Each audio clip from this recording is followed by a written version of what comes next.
કેજરીવાલ આજે તિહાર જેલમાં સરેન્ડર કરશે।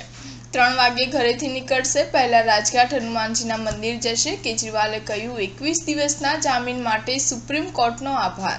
દિલ્હીના મુખ્યમંત્રી અરવિંદ કેજરીવાલ રવિવારે એટલે કે 2 જૂને સાંજે તિહાર જેલમાં સરેન્ડર કરશે। દિલ્હી લિકર પોલિસી કેસમાં તેમને વચગાળાના જામીન શનિવારે 1 જૂનના રોજ પૂરા થયા હતા। 21 માર્ચે તેમની ધરપકડ કરવામાં આવી હતી। સુપ્રીમ કોર્ટે 10 મેના રોજ ચૂંટણી પ્રચાર માટે તેમને જામીન આપ્યા હતા। કેજરીવાલે જામીન આપવા બદલ સુપ્રીમ કોર્ટનો આભાર માન્યો છે। તેમણે આજે એક્સ પર કહ્યું છે કે સુપ્રીમ કોર્ટના આદેશ પર હું 21 દિવસ માટે ચૂંટણી પ્રચાર માટે બહાર આવ્યો। આ માટે સુપ્રીમ કોર્ટનો ખૂબ ખૂબ આભાર। દિલ્હીના સીએમએ કહ્યું કે તિહાર જવા માટે આજે બપોરે 3 વાગ્યે તેઓ ઘરેથી નીકળશે। આ પછી તેઓ રાજઘાટ જશે અને મહાત્મા ગાંધીને શ્રદ્ધાંજલિ આપશે। ત્યારબાદ કનોટ પ્લેસ ખાતે આવેલા હનુમાનજીના મંદિરે દર્શન કરવા જશે। હનુમાનજીના દર્શન કર્યા પછી કેજરીવાલ આમ આદમી પાર્ટીના કાર્યાલય જશે। પાર્ટીના નેતાઓ અને કાર્યકરો ત્યાં મળશે।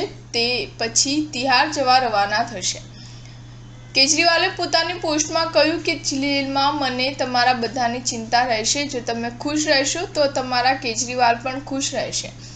દિલ્હીના સીએમ અરવિંદ કેજરીવાલ આજે તિહાર જેલમાં સરેન્ડર કરશે। રાઉસ એવન્યુ કોર્ટ 1 જૂનના રોજ મેડિકલ આધાર પર જામીન અરજી પર સુનાવણી કરી હતી।